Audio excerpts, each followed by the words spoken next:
गीता 18 के श्लोक नंबर 62 में भगवान स्वयं कह रहे हैं कि अर्जुन उस परमेश्वर की शरण में जा जिसकी कृपा से परम शांति व शाश्वत स्थान अर्थात सतलोक को प्राप्त होगा। वो परमेश्वर कौन है, कहां है, कैसा है, जानने के लिए कृपया अवश्य सुनिए जगत गुरु तत्वदर्शी संत रामपाल जी महाराज के अमृत वचन।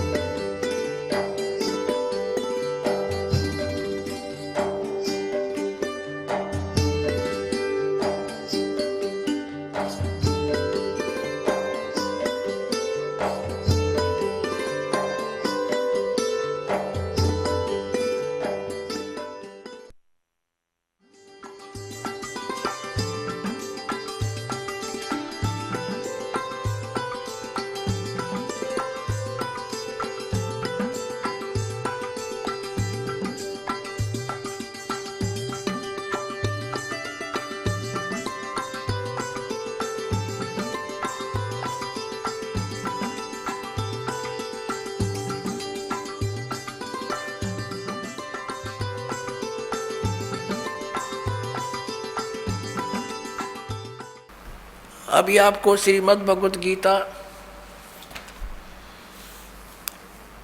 अध्याय नंबर 8 के श्लोक नंबर 13 में दिखाया था कि ओम इति एकाक्षरम ब्रह्म विवहरण माम अनुसमरण यह प्रयाति तदंदेहम सयाति परमाम गतिम। मुझ ब्रह्म का ये गीता ज्ञान भी यही काल ऐसे प्रवेश करके श्री कृष्ण में प्रवेश करके बोल रहा है जैसे मानधाता के पुत्र प्रकृष्ट में प्रवेश होकर उन गंधर्वों का नाश कर दिया और उधर से पुरंजय के अंदर प्रवेश होकर असुरों का नाश कर दिया। ऐसे श्री कृष्ण में प्रवेश होकर के अर्जुन को युद्ध के लिए तैयार कर दिया और गीता का ज्ञान वेदों वाला और कुछ अपनी अटकल लड़ा के इसमें ज्ञान दे दिया। तो ये ब्रह्म बोल रहा है जो ब्रह्मा विष्णु महेश रुद्र इन सब का पिता है और दुर्गा इन सब की माता है। अब ये तो कह रहे हैं आदरणीय शंकराचार्य और सारे पवित्र हिंदू धर्म के गुरुजन कहते हैं कि केवल ब्रह्मा विष्णु महेश ही की पूजा करो, सर्वेश्वर महेश्वर हैं।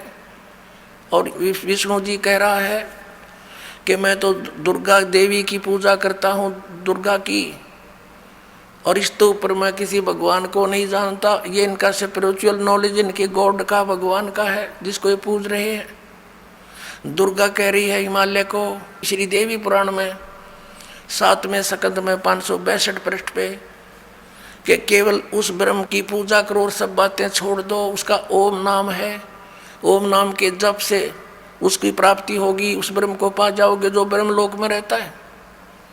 और ये ब्रह्म क्या कहता है कि मेरा तो एक ओम अक्षर है और इसकी साधना करने से ओम से जो होने वाली परम गति है वो प्राप्त हो जाएगी। कहाँ जाएंगे? ब्रह्मलोक में। ब्रह्मलोक में गए हुए प्राणी भी फिर पुनरावृत्ति में। गीता जी अध्याय नंबर 8 के श्लोक नंबर 16 में लिखा, देखिएगा। अब ये तो आपने अध्याय नंबर 8 का और श्लोक नंबर 13 अभी पढ़ा था पहले भी, फिर देख लेते हैं। ओम इति एकाक्षरम ब्रह्म विहरण माम अनुसमरण ये प्रियाति तजंदेहम सयाति परमाम गतिम। ओम एक अक्षर, माम ब्रह्म मुझ ब्रह्म का, केवल यह एक अक्षर ओम है। ओम का इन्होंने अनुवाद ऐसे किया है, ऐसे कहो तो ऐसे लिख लो, एक का बात है।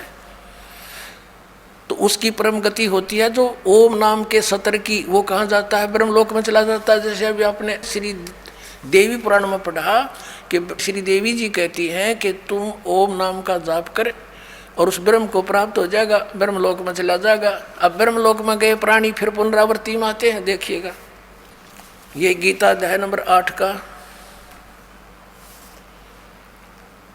और श्लोक नंबर 16। हे अर्जुन, ब्रह्मलोक पर्यंत सब लोग पुनरावृत्ति में हैं। यहाँ देखना, इन्होंने स्टार लगा रखे पुनरावृत्ति का, यहाँ परिभाषित किया है, अर्थात जिनको प्राप्त होकर पीछे संसार में आना पड़े, ऐसे इसको पुनरावृत्ति कहते हैं। ब्रह्मलोक तक पर्यंत, ब्रह्मलोक तक जितने भी लोग हैं उनमें गए हुए प्राणी भी पुनरावृत्ति में जन्म मृत्यु होती है। और ये स्वयं भी स्वीकार करता है गीता ज्ञानदाता कि अर्जुन तेरे और मेरे बहुत जन्म हो चुके, तू नहीं जानता मैं जानता हूं। तो ब्रह्म इनकी पूजा करने वाला भी जन्म मृत्यु में बना रहा तो परम शांति नहीं। गीता जी अध्याय नंबर 17 के और श्लोक नंबर 23 में कहा है कि उस सच्चिदानंद ब्रह्म को पाने का किसको, जहां जाने के बाद साधक फिर लौटकर संसार में कभी नहीं आते। देखिएगा अध्याय नंबर 15 का पंचदशों अध्याय 15वां अध्याय का ये प्रथम मंत्र है कि ऊर्ध्व मूलम अधः शाखम अश्वत्थम प्राहु अव्यम छंदासी यस्य प्रणानी ये तम वेद स वेदवित। अब ये क्या बताया है कि आदि पुरुष परमेश्वर मूल आले ऊपर को जड़ है वो तो पूर्ण परमात्मा है। अधः शाखम नीचे को शाखा, ये अनुवाद गलत किया है ब्रह्मा रूप मुख्य शाखा वाला। देखिएगा इस 2 नंबर श्लोक में अधः अधः 2 जगह है, इनका अनुवाद इन्होंने खुद किया है। यहाँ पर अधः माने नीचे, अधः माने नीचे, अधः माने नीचे, अधः माने नीचे। तो अधः यहाँ नीचे लिखना था, ऊपर को जड़ वाला, ऊपर को मूल वाला। आदि पुरुष परमेश्वर तो समझो उल्टा लटके संसार रूपी वृक्ष की जड़ है और नीचे को शाखा है, ये समझो।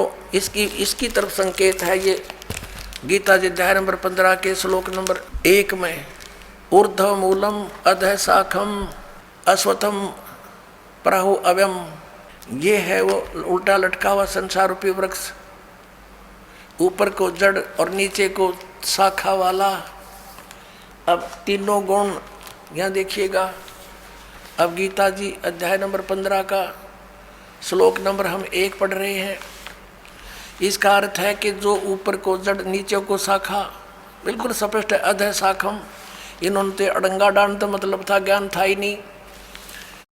संसार रूपी पीपल के वृक्ष को अविनाशी कहते हैं। वेद जिसके पत्ते कहे गए हैं, उस संसार वृक्ष को जो पुरुष मूल सही तत्व से जानता है स वेदवित, वह वेद के तात्पर्य को जानने वाला है, अर्थात वो तत्वदर्शी संत है। सह वेदवित तत्व से जानता है तो वह वेद के तात्पर्य को जानने वाला था, तो वो तत्वदर्शी संत है, इसका अर्थ ये। और फिर हम ज़्यादा ना कहकर हम सिर्फ ये लेंगे कि 15वें अध्याय के 4थे श्लोक में स्पष्ट किया है कि जब तत्वदर्शी संत मिल जा तो तत्व ज्ञान रूपी शस्त्र के द्वारा इस ज्ञान रूपी अंधकार को समझकर इसका नाश करके उसके पश्चात परमेश्वर के उस परम पद की खोज करनी चाहिए, जहाँ जाने के बाद साधक फिर लौटकर कभी संसार में नहीं आते। देखिएगा यहाँ से लेंगे क्या लिखा कि उस संसार वृक्ष की तीनों गुण रूप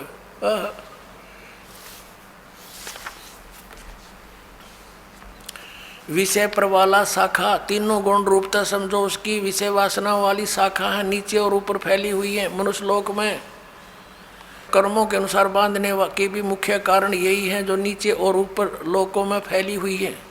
ऊपर स्वर्ग लोक में, नीचे पाताल लोक में, पृथ्वी लोक पर ज्ञान बोला ही जा रहा है। अब ये तीनों गुण रूपी शाखा है। 3 गुण क्या है? रजगुण ब्रह्मा, सतगुण विष्णु, तमगुण शिव जी। देखिए मार्कंडेय पुराण, प्रकाशक है, मुद्रक है, गीता प्रेस गोरखपुर, गोविंद भवन कार्यालय कोलकाता का संस्थान। ये इनके फैक्स और फोन नंबर है। इसके 123 पृष्ठ पर देखिएगा, ये संक्षिप्त मार्कंडेय पुराण 122 के नीचे आएंगे, फिर साथ में इधर 23 है। अब मार्कंडेय जी बोले मुने, अब यहाँ जाते इसके सामने ही। इस प्रकार स्वयंभू परमात्मा की 3 अवस्थाएं हैं। रजोगुण प्रधान ब्रह्मा, तमोगुण प्रधान रुद्र, सतोगुण प्रधान विश्वपालक विष्णु है। ये ही 3 देवता हैं और ये ही 3 गुण हैं। कंसेप्ट क्लियर हुआ? समझदार को संकेत ही बहुत होता है। अब फिर पढ़िएगा इस पवित्र श्रीमद् भगवत गीता अध्याय नंबर 15 के श्लोक नंबर 1, 2 से आगे। एक तो पढ़ लिया आपने, अब 2 को देखिए। अध्याय नंबर 15 श्रीमद् भगवत गीता नंबर 2 में क्या कहा है कि इस संसार वृक्ष की तीनों गुण, रजगुण ब्रह्मा, सतगुण विष्णु, तमगुण शिव जी रूपी शाखा परमेश्वर कबीर जी ने आकर बताया था कि जो संत संसार रूपी वृक्ष के सभी विभागों को भिन्न भिन्न बता देता है, स वेदविद, वह तत्वदर्शी संत है। कबीर परमेश्वर ने 600 वर्ष पहले कहा था, अक्षर पुरुष एक पेड़ है, निरंजन यानी सर पुरुष वा की डार, और तीनों देवा शाखा हैं, ये पात रूप संसार है। तो वो थे भगवान जो तत्वदर्शी संत की भूमिका करने आते ही आते हैं, वो ज्ञान वही समझाते हैं। तो ये बता कि तीनों गुण, रजगुण ब्रह्मा, सदगुण विष्णु, तम गुण शिव जी, ये जड़ तो पूर्ण परमात्मा स्वयं परम अक्षर ब्रह्म कबीर देव कबीर साहब हैं, ये कबीर साहब हैं। और अक्षर पुरुष ये तना है, शर पुरुष ये डार है। इसके 3 पुत्र हैं, रजगुण ब्रह्मा, सदगुण विष्णु, तम गुण शिव जी, ये शाखा है। और पात रूप ये सब यहाँ के तीनों लोकों के प्राणी हैं। अब आपके ये पवित्र श्रीमद् भगवद गीता जैसा पवित्र सदग्रंथ समझ में आवेगा। अभी तक तो इन्होंने अज्ञान बना रखा था, सब कुछ श्री कृष्ण को ही बना रखा था, यानी विष्णु जी को ही। देखिएगा अध्याय नंबर 15 का श्लोक नंबर 2 हमने पढ़ रहे हैं हम। उस संसार वृक्ष की तीनों गुण, रजगुण ब्रह्मा, सदगुण विष्णु, तम गुण शिव जी, ये जल से बड़ी हुई नहीं। विषय परवाला शाखा, ये तो शाखा हैं, नीचे और ऊपर फैली हुई हैं, यानी 3 लोकों पर, पाताल लोक, पृथ्वी लोक और स्वर्ग लोक पर इन भगवानों का आधिपत्य है। एक गुण का एक विभाग के मंत्री हैं ये। और कर्मा के अनुसार बांधने वाली भी मुख्य कारण, मुख्य जड़ें, यानी ये हमें यहाँ बांधे रखती हैं, फंसाए रखते हैं, नीचे और ऊपर फैली हुई है। सभी लोकों में नहीं, ऊपर और नीचे फैली है। अब तीसरे में कह गीता ज्ञानदाता कहता है, इस संसार का स्वरूप जैसा कहा है वैसा यहाँ विचार काल में नहीं पाया जाता।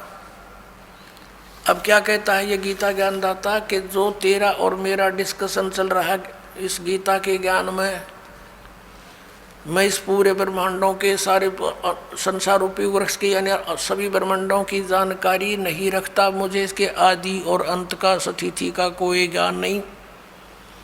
इससे ये भी सिद्ध हो गया कि गीता ज्ञान दाता जो है ये सर्जन करता नहीं है, ब्रह्मांडों का रचने वाला नहीं है, वो कोई और भगवान है जिसने सब ब्रह्मांड रचे। देखिएगा 15वें अध्याय का 3, ये क्या कहता है कि इस संसार वृक्ष का स्वरूप जैसा कहा है वैसा यहाँ विचार काल में, तेरे मेरे डिस्कशन में, गीता जी के ज्ञान में नहीं पाया जाता, क्योंकि न इसका आदि है और न इसका अंत है, यानी मुझे इसके आदि अंत का कोई ज्ञान नहीं, गीता ज्ञानदाता कहता है, और न इसकी अच्छी प्रकार स्थिति है। इसलिए इस सुविरुद्ध मूलम, मूल कौन है? परम अक्षर ब्रह्म और ऊपर के लोक, वो तो अविनाशी हैं, शुद्ध अति दृढ़ हैं, और नीचे के अति दृढ़ मूल वाले अश्वत्थम, इस पीपल के वृक्ष को, संसार रूपी वृक्ष को, दृढ़ेन दृढ़ असंख्य शस्त्रेण, वैराग रूप नहीं, तत्व ज्ञान रूपी शस्त्र द्वारा काट कर, अर्थात उस तत्व ज्ञान से तत्वदर्शी संत मिलने के पश्चात उसको अच्छी तरह समझकर, अब चौथा 15 में जाएगा, चौथा, उसके पश्चात उस परम पद रूप परमेश्वर को भली भांति खोजना चाहिए, जिसमें गए हुए पुरुष यानी साधक फिर लौटकर संसार में नहीं आते। और जिस परमेश्वर से पुरातन संसार वृक्ष की प्रवृत्ति विस्तार को प्राप्त हुई है, अर्थात जिस परमात्मा ने सारे संसार रूपी वृक्ष की रचना की है, सारे ब्रह्मांडों की रचना की है, उसी आदि पुरुष नारायण की मैं शरण हूँ, आदम पुरुषम, उसी आदि पुरुष यानी गीता ज्ञानदाता से कोई अन्य है उसकी शरण में हूँ, इस प्रकार दृढ़ निश्चय करके उस परमेश्वर का पर्वदेवा ने पूजा करनी चाहिए। ये तो अपनी अटक लड़ाते हैं जैसा ये करते हैं, ध्यान दो, पर्वदेवा ने उसकी पूजा करनी चाहिए। गीता ज्ञानदाता कहता है कोई और है वो पूज्य। पुण्यात्माओं, सुबह के सत्संग में विषय था कि 3 परमात्मा मुख्य रूप में, 3 पुरुष, सरपुरुष, अक्षर पुरुष और परम अक्षर पुरुष। तो यहाँ पर जो परम अक्षर पुरुष है, हम उसकी तरफ संकेत करते हैं कि वो है, वो पूज्य, वो कौन है? वो स्वयं कबीर भगवान है, कबीर देव है, जिसने 600 वर्ष पहले आकर वो लीला की थी जो वेद बताते हैं और हमारे सदग्रंथों में विद्यमान है। अब इस विषय को ज़्यादा ना बढ़ाकर दास उस प्रसंग पर आते हैं कि गीता ज्ञान दाता तो कहता है कि उस परम अक्षर ब्रह्म की पूजा करो, उसके विषय में तत्वदर्शी संतों के पास जाओ, जैसे चौथे अध्याय के 34वें श्लोक में कहा है। अध्याय नंबर 4 के श्लोक नंबर हम 32 को पढ़ेंगे। ये 32 इस प्रकार यानी 25 से लेकर 31 तक इस प्रकार और भी बहुत तरह के यज्ञ यानी धार्मिक अनुष्ठान की जानकारी ब्रह्मणे मुखे, यहाँ गलत कर दिया ना वेद की वाणी। देखिए 17वें अध्याय के 23वें श्लोक में स्वयं ब्रह्मणे माने, ये देखिएगा अध्याय नंबर 17 का और श्लोक नंबर 23। इसमें क्या कहा है कि ओम तत्सत इति निर्देश है ब्रह्मणे तिर्विद समर्थ ब्राह्मणा तेन वेदा च यज्ञा च विहिता पुरा। अब यहाँ ओम ओम तत् तत् सत सत, ये 2 सांकेतिक शब्द हैं, दास बताएगा। इति यह 3 प्रकार का सच्चिदानंद घन ब्रह्म, ब्रह्मणे माने सच्चिदानंद घन ब्रह्म का नाम कहा है। यहाँ सच ब्रह्मणे माने सच्चिदानंद घन ब्रह्म गीता ज्ञान दाता से अन्य है। तो यहाँ इन्होंने चौथे अध्याय के 32वें श्लोक में अनरच कर दिया। इस ब्रह्मणे शब्द है ब्रह्मणे मुखे एवं विभुविदा, इस प्रकार बहुत प्रकार की यज्ञ माने धार्मिक अनुष्ठान, विचिता माने विस्तार पूर्वक ब्रह्मणे मुखे सच्चिदानंद घन ब्रह्म के द्वारा अपने मुख कमल से बोले गए हैं, वो तत्व ज्ञान है। इस प्रकार और भी बहुत प्रकार के यज्ञ यानी धार्मिक अनुष्ठानों की जानकारी यहाँ लिखना था। सच्चिदानंद घन ब्रह्म की वाणी में, कबीर वाणी में विस्तार से कहे गए हैं। उन सब को तू कर्म जान, जैसा भी होने वाला जान, इस प्रकार तत्व से जानकर तू उनके अनुष्ठान द्वारा, उस साधना के द्वारा कर्म बंधन से तू सर्वथा मुक्त हो जाएगा। अब यहाँ देखिएगा चौथे अध्याय के 34वें श्लोक में इसने कहा है, चौथे अध्याय के 34वें श्लोक में इसने कहा है गीता ज्ञान दाता ने, उस ज्ञान को, वो तत्व ज्ञान है जो सच्चिदानंद घन ब्रह्म ने अपने मुख से बोला है, वो कबीर वाणी, वो तत्व ज्ञान है। उस ज्ञान को तू तत्वदर्शी ज्ञानियों के पास जाकर समझ, उनको भली भांति दंडवत प्रणाम करने से, उनकी सेवा करने से और कपट छोड़कर सरलता पूर्वक प्रसन्न करने से वे परमात्म तत्व को भली भांति जानने वाले तत्वदर्शी न, तत्वदर्शी न माने तत्वदर्शी संत ज्ञानी महात्मा तुझको तत्व ज्ञान का उपदेश करेंगे। गीता अध्याय नंबर 17 के श्लोक नंबर 23 में गीता ज्ञान दाता कहता हूँ सच्चिदानंद घन ब्रह्म के पाने का मंत्र ओम तत्सत, ये उसकी साधना है और तत्वदर्शी संत बतावेगा। ओम तो इसने डिक्लेयर कर ही रखा, सार्वजनिक है। तत् और सत सांकेतिक है, इसको पता नहीं, उसके लिए तत्वदर्शी संतों के विषय लिए छोड़ दिया, वो इस दास को पता है, परमात्मा ने बताया है। तो इन तीनों के जाप करने से मोक्ष होगा, पूर्ण परमात्मा प्राप्ति होगी, जहाँ जाने के बाद साधक फिर लौटकर कभी संसार में नहीं आते। 18वें अध्याय के 62वें श्लोक में कहा कि अर्जुन तू सर्वभाव से उस परमेश्वर की शरण में जा। ये देखिएगा श्रीमद् भगवद गीता अध्याय 18 और श्लोक 62 में कहा कि अर्जुन हे भारत, सब प्रकार से उस परमेश्वर की शरण में जा, उस परमात्मा की कृपा से ही तू परम शांति को और सनातन परम धाम को प्राप्त होगा। और 15वें अध्याय के 4थे श्लोक में आपने पढ़ ही लिया कि जहाँ जाने के बाद साधक फिर लौटकर संसार में कभी नहीं आते, कि उसके पश्चात उस परम पद परमेश्वर को बड़ी भांति जानना चाहिए, खोजना चाहिए, जिसमें गए हुए पुरुष फिर लौटकर संसार में नहीं आते। और जिस परमेश्वर से सारे ब्रह्मांडों के संसार रूपी वृक्ष की, पुरातन संसार रूपी वृक्ष की प्रवृत्ति विस्तार को प्राप्त हुई है, और उसी आदि पुरुष नारायण की मैं शरण हूँ, और उस परमेश्वर का ही पूजा करनी चाहिए, भक्ति करनी चाहिए। इसका ही सिद्ध है। अब पुण्यात्माओं, इन शंकराचार्यों का ज्ञान फेल हुआ।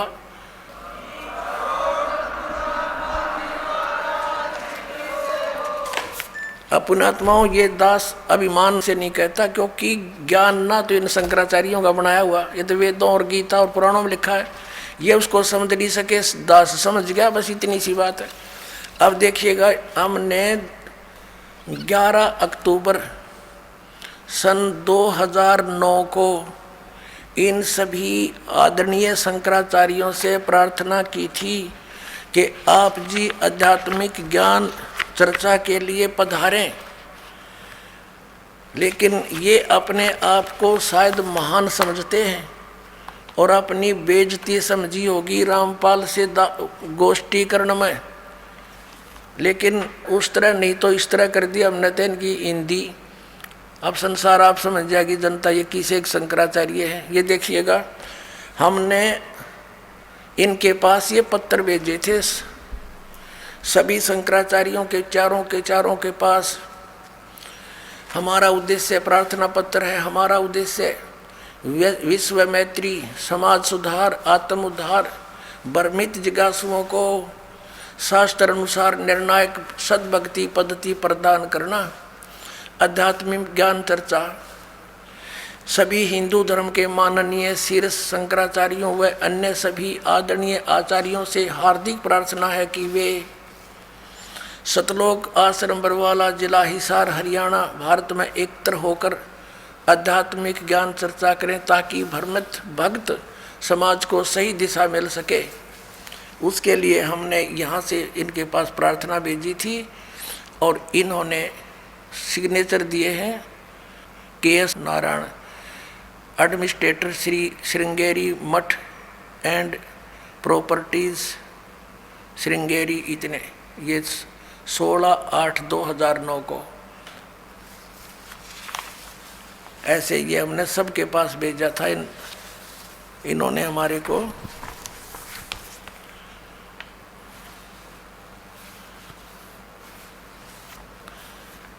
ये पत्र प्राप्त किया। प्रेमचंद्र उपाध्याय, प्रबंधक, ज्योतिष मठ, ज्योतिष आचार्य, ज्योतिष मठ, उसको। तो इस तरह हमने बाई हैंड ले जाके, बाई रजिस्ट्री करवा के, और वो दिन रखा था और 2 चैनलों के माध्यम से करना था। देखिएगा, इन्हीं पत्रों में है ये, इन्हीं पत्रों में ये है, यहाँ पर लिखा है।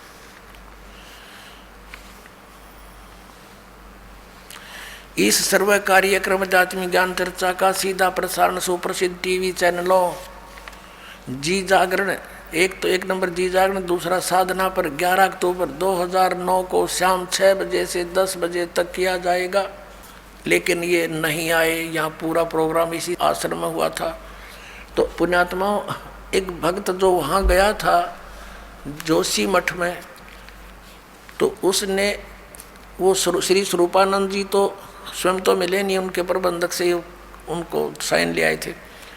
तो एक और मिले थे श्री माधव आश्रम जी शंकराचार्य। उसके विषय में उस भक्त ने बताया कि वहाँ के व्यक्ति बता रहे थे और वो कह रहे थे कि इस श्री माधव आश्रम जी ने श्री स्वरूपानंद शंकराचार्य जी को शास्त्रार्थ में हरा दिया था। अब देखो वो कौन है, ये देखिएगा। ये है वर्तोत्सव पर्व निर्णायक पत्रिका, ये इन्होंने कोई छापी है। धर्म की जय हो, प्राणियों में सद्भावना हो, गौ माता की जय हो, श्री हरि, ये इनका नारा है। ये है श्री माधव आश्रम जी।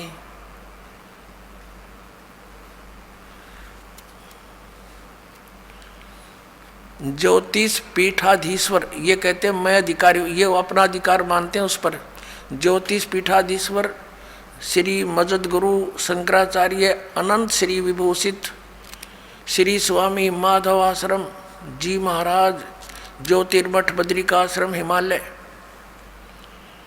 श्री कृष्ण बौद्ध धाम, 7 शंकराचार्य मार्ग, सिविल लाइन, दिल्ली चम्बन से यह यहाँ छपी है। और इनका भगवान कौन है, ये इनके भगवान देखिएगा। समाचार पत्र पंजीकृत धर्म सम्राट, ये नाम कोई है इनका। जगत गुरु शंकराचार्य, ज्योतिष पीठाधीश्वर अनंत श्री स्वामी, माधव आश्रम जी महाराज, बद्रिकाश्रम, हिमालय अध्यक्ष, अखिल भारतवर्षीय धर्म संघ, ये इनके पूज्य देवता हैं। भगवान राम परिवार। अब न्यों कह है, वो वहाँ के लोग कह रहे थे कि इसने श्री माधव आश्रम जी ने, इसका नाम है आदरणीय शंकराचार्य का माधव आश्रम जी महाराज, इन्होंने स्वरूपानंद जी को राय दिया और पूजा इनकी आए है। ये इनके भगवान, इन रजगुण ब्रह्मा, सतगुण विष्णु, तम गुण शिव जी, इन तीनों देवताओं की पूजा श्रीमद् भगवत गीता जी के अंदर मना किया है। 7वें अध्याय के 10 से लेकर 12 और 20 से लेकर 23 के श्लोक में, वो आने वाले समय में आपको दिखाएंगे। और ये उन्हीं की पूजा करते हैं। तो पुण्यात्माओं, सौभाग्य आपका, आपको सत्संग मिला इस बरवाला आश्रम में। पूरे विश्व में कहीं भी सत्संग नहीं है। बोलो सतगुरुदेव की जय हो। परम पिता परमात्मा पूर्ण ब्रह्म सारी सृष्टि के रचनहार कबीर परमेश्वर जी की असीम कृपा से आप पुण्यात्माएं सत्संग सुनने के लिए उपस्थित हुए। परमात्मा बताते हैं, मात पिता मिल जाएंगे 184 माँ, सतगुरु सेवा और भक्ति या फेर मिलन की ना। परमात्मा स्वयं आकर के हमें जगाते हैं। हम मोह ममता की गहरी नींद में सोए हुए होते हैं। वो परमपिता परमात्मा दयालु भगवान हमें आकर के याद दिलाते हैं, मानुष जन्म दुर्लभ है, मिले न बारंबार। जैसे तरवर से पत्ता टूट गिरे, वो बोर न लगता डार। मानुष जन्म पाए कर जो नहीं रटे हरि नाम। जैसे कुआ जल बिना फिर बनवाया क्या काम। बिन उपदेश अचंभ है, ये क्यों जीवत है प्राण। भक्ति बिना काठोर है, वो नर नाही पाषाण। अगम निगम को खोज ले, बुद्धि विवेक विचार। उदय अस्त का राज मिले, तो बिन नाम बेगारे। राम रटत कोडी भलो, चू चू पड़े जो चामे। ये सुंदर शरीर किस काम का, जा मुख नाही नाम। राम रटत दारिद्र भलो, टूटी घर की छान। वो सुंदर महल किस काम के, जहाँ भक्ति नहीं भगवान।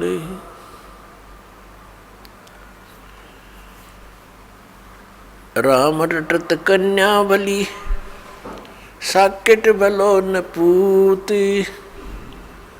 जैसे बकरी के गल में गल थना, जिसमें दूध ना मूत।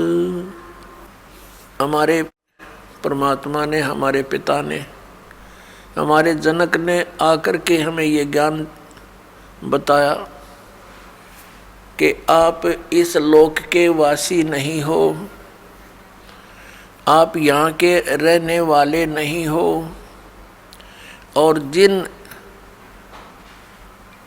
इन संसारिक सुखों को आप सुख मानते हो, ये झूठा सुख है, ये अस्थायी है। आप जी को यहाँ रोके रखने के लिए आपको इतना विवश कर दिया इस काल भगवान ने। अपने तीनों पुत्रों को, ब्रह्मा जी को रजगुण युक्त बना दिया, विष्णु जी को सतगुण युक्त बना दिया और शंकर जी को, शिव जी को तमोगुण युक्त बना दिया। और इनके अंदर से निकल रही वो तरंग हम सभी प्राणियों को प्रभावित कर रही है। भले ही ये भगवान, भले ही ये प्रभु, ये स्वामी अपने अपने लोकों में रहते हैं। ब्रह्मा लोक में ब्रह्मा जी, विष्णु लोक में विष्णु जी और शिव लोक में शिव जी, लेकिन इनके अंदर से, इनके शरीर से निकल रही वो गुणों की तरंग वो हमें प्रभावित कर रही है, यहाँ बैठों को। इन भगवानों के अंतर्गत, इन स्वामियों के अंतर्गत 3 लोक आते हैं। ये पृथ्वी लोक, ऊपर स्वर्गलोक और नीचे पाताल लोक। इन 3 लोकों में प्राणी हैं और इनसे बाहर के जो प्राणी हैं वो इनकी रेंज से बाहर हैं, बाहर के दूसरे लोकों में जो है। इन 3 लोक के प्राणियों को ये तीनों प्रभावित रखते हैं। इनकी इतनी रेंज है, वहाँ तक इनका प्रभाव बना रहता है। जैसे रसोई के अंदर मिर्चों का छौंक लगाया जाता है तो वो मूल वस्तु, जो साकार वस्तु मिर्च रसोई में विद्यमान है, उसका छौंक लगा, उस छौंक से निकली हुई तरंग दूसरे कमरों में, दूसरे कक्षों में पहुंची और वहाँ बैठे व्यक्तियों को भी छींकें आने लगी। अब उनको छींकें ना आवे तो उनके बस की बात नहीं, क्योंकि मिर्च का प्रभाव है। और साकार वस्तु रसोई में उसके निराकार गुण ने, शक्ति ने दूसरे कक्षों में बैठे व्यक्तियों को भी प्रभावित कर दिया। ठीक इसी प्रकार श्री ब्रह्मा जी रजगुण युक्त है। जैसे मिर्च को मिर्च वाले गुण से युक्त कर दिया, अब मिर्च तो है ही उसका नाम, लेकिन उसमें गुण भी वही है जो उसका नाम है। तो वो गुण भी और वही है और मिर्च भी वही है। इसी प्रकार ये ब्रह्मा जी रजगुण है तो ये गुण भी यही है, क्योंकि इसी से हम प्रभावित होते हैं। और ब्रह्मा कहो से इसको रजगुण कहो। इसी प्रकार अन्य इन दोनों भगवानों की, सतगुण विष्णु, तमगुण शिव जी समझो। परमात्मा ने आके बताया कि तुम्हारे को बड़े सुनियोजित तरीके से षड्यंत्र रच कर आपको यहाँ रोक रखा है। अपने आत्मा, आप बहुत भोले हो, बालक हो इस भगवान के मार्ग में,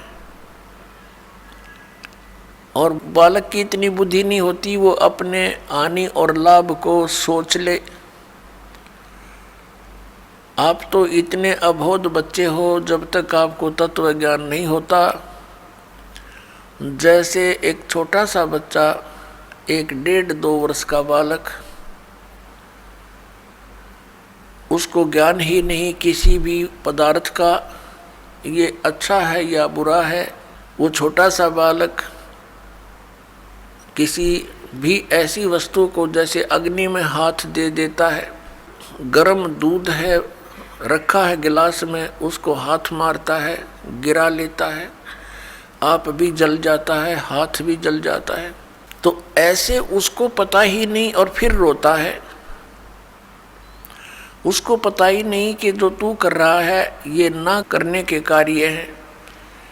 ठीक इसी प्रकार परमात्मा ने, परमेश्वर कबीर जी ने आकर बताया कि जो क्रियाएं तुम कर रहे हो जो शास्त्र अनुकूल नहीं है,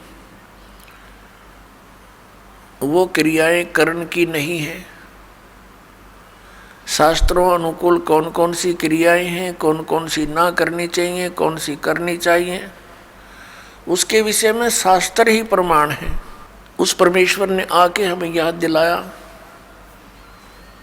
झूठे सुख को सुख कहे ये मान रहा मन मोद, ये सकल चबीना काल का कुछ मुख में कुछ गोद। परमात्मा ने हमें याद दिलाया कि तुम्हें यहाँ ऐसे रोक रखा है जैसे कसाई बकरे पालता है, बकरियां पालता है, नर और मादा को एक ही स्थान पर रख लेता है सैकड़ों की संख्या में। जिस कसाई की अच्छी कंजम्पशन होती है वो कई सैकड़ों की संख्या में बकरे और बकरियों को पालता है। उनके लिए एक चरागाह बना देता है, एक तालाब बनाता है, एक शेड डाल देता है। गर्मी और सर्दी से बचने के लिए वे वहाँ उसके नीचे आ जाते हैं और उनकी बड़ी देखभाल करता है, केयर टेक करता है। तो वो बकरे भोले भाले ये समझते हैं कि हमारा स्वामी, हमारा मालिक बड़ा दयालु है, हमारे लिए कितनी सुविधा दे रखी है।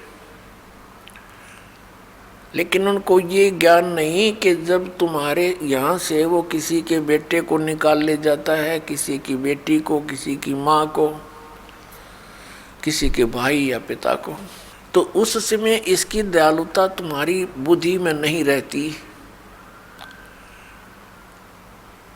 तो पुण्यात्मा, जब वो कसाई बकरों के पास जाता है, वो बकरे उसको नेक व्यक्ति जान के, अपना हितैषी मान के उसकी तरफ दौड़ कर जाते हैं, उसको प्यार देना चाहते हैं।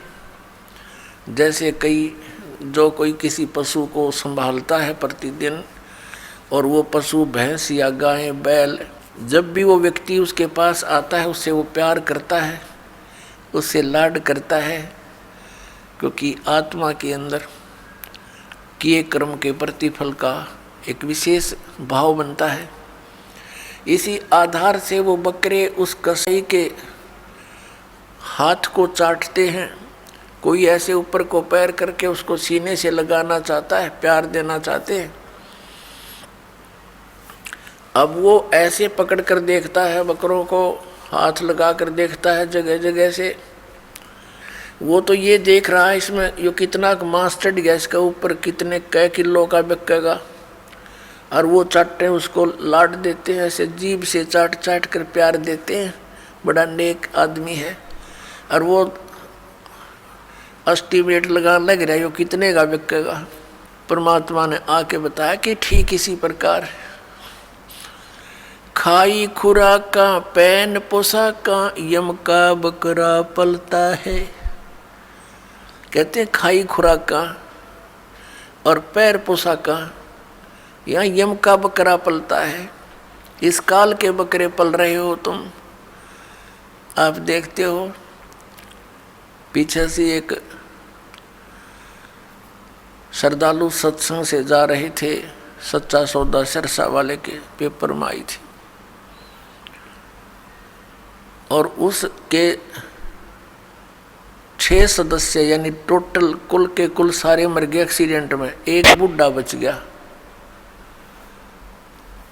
और हम कई जगह देखते हैं, जैसे एक बार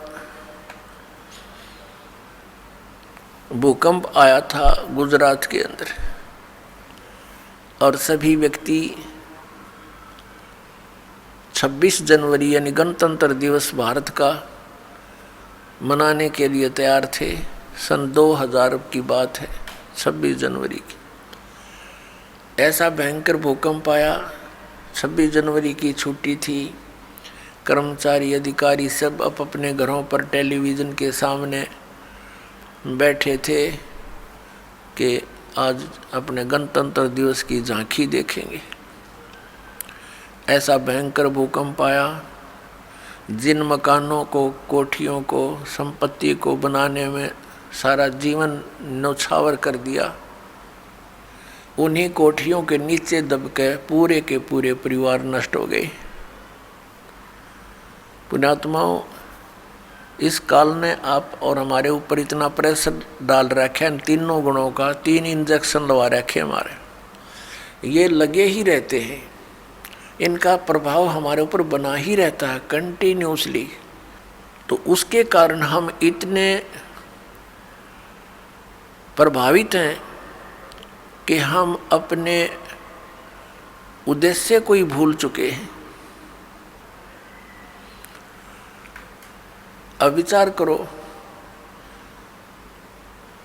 जो व्यक्ति उस भूकंप में मर गए या दुर्घटना में मर गए, वो कौन सी क्रियाएं किया करते थे, उनके क्या उद्देश्य थे, उनकी कितनी इच्छाएं थी, और हमारी क्या है, हम क्या सोचते हैं, हम कर क्या रहे हैं। एक भक्त बता रहा था कि मेरी मामी बात न्योत कर आई थी, 5 लड़कियां थी, जिनमें से 3 का विवाह इकट्ठा ही था। 3 बेटियों का विवाह हो तो उस समय इस मनुष्य के माइंड की नीडल या सुई 100 से नीचे नहीं रहती। कभी उधर सोचा है ये करूँगा वो करूँगा, चिंता ये बनाई रखी है, हमारे साथ इसने लगाई रखा है। बस की बात नहीं, हमारी परंपराएं ऐसी बन गई जो हमें केवल दुख ही देती हैं, सुख नहीं देती। विवाह के अंदर भात न्योत का आना, फिर एक विवाह फिर उन भाइयों का शुरू हो जाता है, एक बहन का शुरू हो रहा है। तो इस तरह हम अपनी परंपराओं को, रीतियों को गलत बनाकर भी 90% दुखी हैं। अब वो रोहतक बस स्टैंड पर खड़ी थी, एक बस से उतरी थी, दूसरी का इंतज़ार कर रही थी, और खड़ी खड़ी सोच भी रही थी, क्योंकि जिसके 3 बेटियों का ब्याह हो, जो अनुपदेशी है, हमारे भगत तो अब इस बीमारी और बुराई से कति दूर हो जाएंगे, ज्ञान से होंगे, कोई प्रतिबंध से नहीं होती ये बातें। बच्चों का विवाह भगवान ने कर रखा होता है, या हमारी भूल है बाद में जो ड्रामाबाजी, नाचा कूदी, डीजे बजाना, फंड करना, ये कोरी बकवाद है। ये इस विवाह के समय में, इतने पुण्य संयोग के समय में ऐसे बकवाद नहीं करनी चाहिए। कोई घूटी ला रहा है, कोई नाचे कूदे, ये कोई बात हुई? ब्याह किसी का नाचे कोई, ये कोई सांग होया, कोई अकल हुई? लाडू कोई खावे और कूदे कोई, बता कोई बात है यार? तो इस तरह की हम अज्ञान से अपने ऊपर एक न्यारा वजन और रखे बैठे हैं, ये भी हटाना हमने बिल्कुल हटाना पड़ेगा। भक्ति तभी चलेगी, भगत तभी बनेंगे। अब वो पता नहीं क्या क्या विचार कर रही थी, वहाँ ऐसे करूँगी, ऐसा करूँगी, वो ऐसा लाना है, वो फलाना ऐसा करना है, लड़की के कपड़े बनवाने हैं, यानी 100 चिंताएँ होती हैं। वहाँ पिलर के साथ खड़ी खड़ी ऐसे ही चिंतन कर रही थी, कहीं और घूम रही थी, खड़ी थी वहीं पर। एक ड्राइवर ने बस बैक करके सेट करनी थी अपने स्थान पे, कंडक्टर लग गया खुले पैसे देन, किसी के बकाया थे वो बकाया पैसे। ड्राइवर ने सोची तू लाग फटाफट बस को, उसने बस बैक करी, वह ज़्यादा टेढ़ी होकर पिलर की सीधी होगी, उसने दिखा नहीं दूसरी साइड में, वह पीछे जाकर, और उस बहन ने भी ध्यान नहीं, क्योंकि वो तो सोच विचार में बड़ी थी, उसकी छाती पर आकर लगी बस पाछे तर पीछे पिलर का सारा खड़िए थी, वह वहीं पर आध घंटे में तड़फ कर मर गई। अब वो ब्याह भी रह गया, और जो इधर उधर की जो 1 सेकंड का चैन नहीं था, अब वो कहाँ गई? तो पुण्यात्माओं, हम कति बालक हैं, हमें डर नहीं रहा, हमें याद नहीं रहा वो जाने का समय। और जब तक हमें यहाँ से जाने का समय याद नहीं रहेगा, हम भक्त नहीं बन सकते, हम बुराई से बच नहीं सकते। अब आज कोई नाच रहा है, कूद रहा है, एक समाचार पत्र के अंदर देखा, पढ़ा, उसमें क्या लिखा था कि विवाह था और पहले दिन वो डीजे मंगाकर नाच रहे थे, बहन भी, सब दूसरे भाई रिश्तेदार डांस कर रहे डीजे के ऊपर, वो भी समाचार पत्र में। और अगले दिन वो दुल्हा जो विवाह करने चला था, कार एक्सीडेंट हो गया ट्रेले के साथ में। जितने सदस्य उसके साथ बैठे थे व्यक्ति, वो सारे मर गए, वो भी मर गया। अगले दिन वो टक्कर मार रहे हैं, रो रहे हैं, बालों को पाड़ रहे हैं जो कल नाच रहे थे। अब बजा लो डीजे यहाँ पर। कहते हैं नानक साहिब जी कहते हैं कि ना जाने काल की कर डारे और किस विध ढल जा पासावे, और जिन्हां ते सिर ते मौत खुड़क दी उन्हां नूं केड़ा हासावे। आदरणीय नानक साहिब जी से किसी ने पूछा कि हे महात्मा जी, आप कभी भी खुश नजर नहीं आते, ना कोई त्योहार और तीज मनाते। तब उन्होंने कहा था, भाई ना जाने यहाँ क्या बिजली गिर जा एक पल में, और हमने तो अपनी मौत दिखाई देती है, इसलिए रुचि नहीं बनती इन नाचन और गावन में, यहाँ की नकली खुशी मनावन में कति दिल नहीं मानता। ना जाने काल की कर डारे किस विध ढल जा पासावे, और जिन्हां सिरते मौत खुड़क दी उन्हां नूं केड़ा हासावे।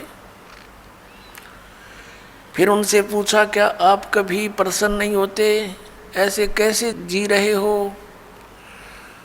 तब उन्होंने बताया कि मैं प्रसन्न होता हूँ, साध मिले साढ़े शादी होंदी, विछड़ जा दिलगिरी वे, अख दे नानक सुनो जिहाना, ये मुश्किल हाल फकीरी वे।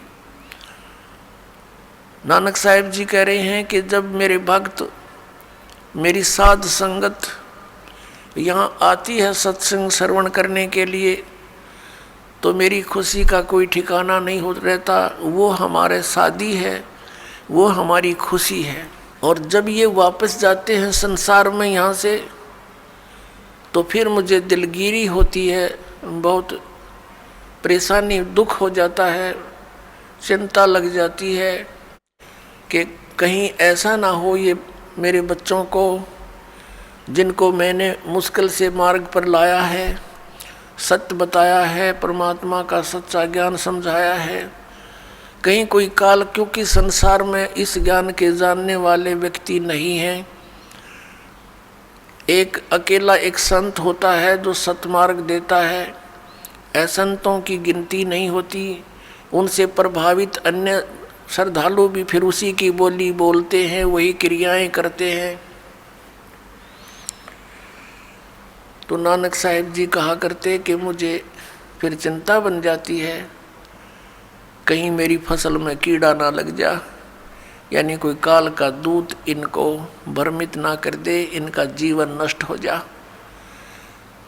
कहते हैं साध मिले साढ़ा शादी होंदी, जब ये वापस आते हैं एज इट इज, तो मेरी खुशी का ठिकाना नहीं रहता कि परमात्मा की दया से अभी ये बचे हुए हैं।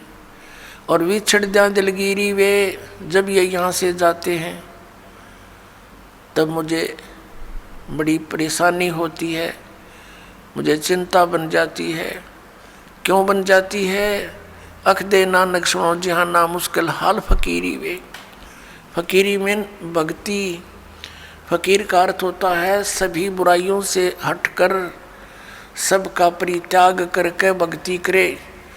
तो जैसे भी बुराइयां कुरीतियां संतों ने हटाने की चेष्टा की, तो अन्य समाज ने उसको लगाने की चेष्टा की, तो जिस कारण से भक्त और संसार के अंदर सदा से ही विरोध बना रहा, क्योंकि संसार की जो रीतियां रिवाज हैं वो काल प्रेरित है, वो यही रहने की है, और संतों की मर्यादा इस काल की मर्यादाओं से हटकर है, वो भक्ति बाधक है।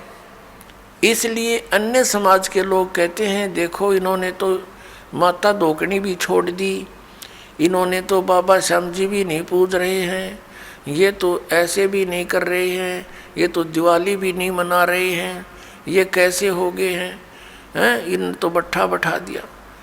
एक भक्त बतावा था, कहने लगा जी आज 10 वर्ष हो गए हमने कोई त्यौहार नहीं मना लिया। नाम लिया था उसने उस दिन, फिर वो अपने दुख गिनावा था, कह रहा था जी हमने 10 वर्ष हो गए हमारा त्यौहार नहीं मन लिया, ना होली ना दिवाली ना तीज ना कोई अन्य। क्या कारण कि हमारा परिवार है, कभी तो हमारे घर में कोई खुद जवान भाई की मृत्यु हो जाती है, 1 वर्ष उसकी चिंता पूरी होती है, तब तक दूसरा कोई रिश्तेदार निकट में जैसे बहन का पति मर गया, फिर त्योहार मने नहीं, फिर कोई बिल्कुल साथ में का केताऊ का मर गया जवान, फिर ऐसे फिर लड़का मर गया। 10 वर्ष हो गए हमने त्यौहार नहीं बना लिया।